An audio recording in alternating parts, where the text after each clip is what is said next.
में लगातार एक मांग रही है कि बिहार को विशेष राज्य का दर्जा मिले, बिहार को विशेष राज्य का दर्जा मिल सकता है, तो बिल्कुल हमने प्रधानमंत्री जी से एक विनम्र अनुरोध किया ध्यान आकर्षित करने के लिए। हमने अपने धन्यवाद प्रस्ताव के भाषण में उसकी मांग रखी। कह रहे देखिए ये समस्तीपुर की सांसद है, हमको हमेशा लगता है कि कुछ ऐसा करते रहें कि समस्तीपुर को हम पे गर्व हो।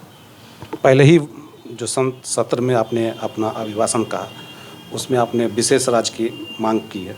हाँ। क्या? हाँ, राष्ट्रपति जी के अभिभाषण पे जो धन्यवाद प्रस्ताव आता है उस पे हमें मौका मिला था लोक जनशक्ति पार्टी की ओर से अपनी बातों को रखने का, और उसमें जो युवाओं की बिहार में लगातार एक मांग रही है कि बिहार को विशेष राज्य का दर्जा मिले ताकि उनको भी सामान्य अधिकार मिले आगे बढ़ने का। और कई ऐसी डिफरेंट सेक्टर्स हैं जहाँ पे बिहार राज्य अभी भी थोड़ा पीछे है। तो हम मानते हैं कि ऐसे अगर ऐसा हो सकता है, नीति आयोग के प्रावधानों में कुछ बदलाव ला करके अगर बिहार को विशेष राज्य का दर्जा मिल सकता है, तो बिल्कुल हमने प्रधानमंत्री जी से एक विनम्र अनुरोध किया कि वो उस चीज़ को देखें। और जो बिहार में लगातार एक बात चलती आ रही है, हम लोग लगातार उसको देख रहे हैं, तो उस पर उनका ध्यान आकर्षित करने के लिए हमने अपने धन्यवाद प्रस्ताव के भाषण में उसकी मांग रखी। राहुल गांधी जो है हिंदुत्व पर जो है सवाल खड़ा किया, उसको आप देखिए, उनका एक वो लीडर ऑफ ऑपोजिशन बने हैं, उनका भी कुछ दायित्व है, उनकी भी कुछ जिम्मेदारियां हैं। वो चाहते तो अपने पहले लीडर ऑफ ऑपोजिशन के भाषण में देश के मुद्दों पे वो चर्चा कर सकते थे, डिफरेंट पॉलिसी पे वो चर्चा कर सकते थे, पर वो ना करके उन्होंने सिर्फ सदन को भ्रमित करने का प्रयास किया। उन्होंने पता नहीं कहाँ से वो हिंदू, मुस्लिम, सिख, ईसाई ये सारी बातों को लेकर के आगे, पता नहीं कोई मुद्रा को लेकर के आगे। तो हमको ये लगता है कि ये सब चीज़ करके वो खाली सदन का समय बर्बाद किए।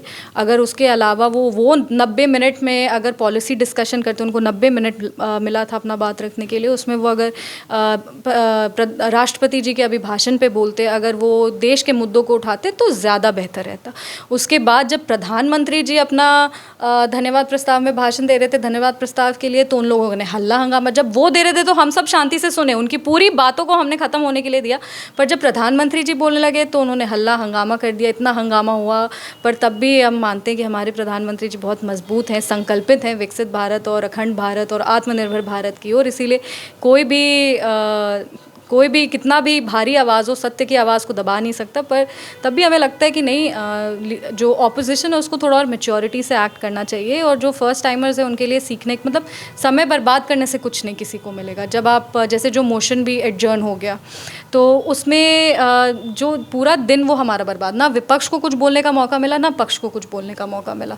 तो ऐसे में क्या होता है कि हम जो वहाँ पे चुन के गए हैं, हम लोग वहाँ पे एक चुनाव जीत के वहाँ तक गए ताकि अपने प्रदेश की बात रख सके, अपने क्षेत्र को आगे लेके जा सके, क्षेत्र की बातों को रख सके। और इस तरह से एडजर्नमेंट होता रहता है तो हम अपनी ना क्षेत्र की बात कर सकते, ना प्रदेश की बात कर सकते, ना बाकी लोगों के ओपिनियंस को, बाकी लोगों के विचारों को सुन पाते। तो इससे हमें लगता है किसी का फ़ायदा नहीं होता है, ये बस समय भी बर्बाद होता है और ये देश के लिए हानिकारक है।